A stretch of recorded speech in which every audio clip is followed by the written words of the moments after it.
Can I elaborate why walking through the world with a family of 5 is the most difficult number? Yes, and I think it's why 3 kids is the hardest number. Because all of a sudden you went from a world that was designed for a family of 4 and suddenly you're a family of 5 and you don't fit anywhere. You rent a 4-door sedan. It has 5 seatbelts, but do all 3 car seats fit well? Are the kids in the back really comfortable? Are they as comfortable as they were when it was just 2 of them?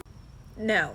You go to a restaurant and you're sitting at a booth, and now you have 2 kids on one side and 1 kid on the other, and you're always going to have a fight about which kids get to sit on which side. And whichever parent has the 2 kids is going to be crammed while the other one is sitting comfortably.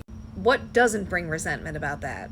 Like you mentioned, theme parks. I'm in Orlando, and when we moved to 3 kids, it was definitely far more awkward at Disney. Although I will say that Universal has parent swap down way more than Disney has parent swap down. Where you like trade off the kid and one person goes on the ride and then you swap and the other person goes on the ride. Yeah, Universal has mastered that. I don't know why Disney lacks there still.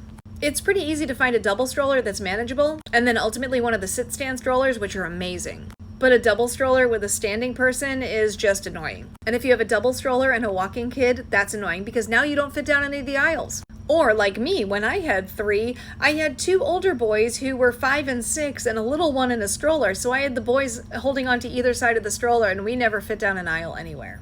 A lot of doctor's offices will only have a 2-kid maximum per visit. That's super annoying. Although our dentist will see all 7 of the kids at once. It's great. And there's a handful of other inconveniences, but you really only notice it once you hit 3 kids. I will say it's significantly easier for me to walk around with 4 of my kids as opposed to 3 of my kids. I just don't know what it is about number 3 that makes everything so complicated. Because also when I walk around with 4, like if we go to a restaurant, a table of 6 is significantly easier than a table for 5, because for a table of 5, they're going to try and cram you into a booth. For a table of 6, they give you a bigger table. So you feel like you're in a place that was made for you again. I think that's why a lot of families stop at 3, because they're like, I can't handle any more chaos. And you're like, no, I don't know why, but 1 more, everything gets easier again. Not easy, not easy, easier.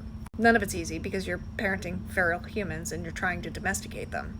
And domesticating tiny humans is exhausting. I don't know, it just feels like when you're a family of 5, they're trying to cram you into a family of 4 everything and telling you just to be okay with it. But if you're a family of 6, they're willing to like upgrade you to the more luxurious suites. It makes life mildly more sane. But again, not fully sane because you're domesticating wild humans.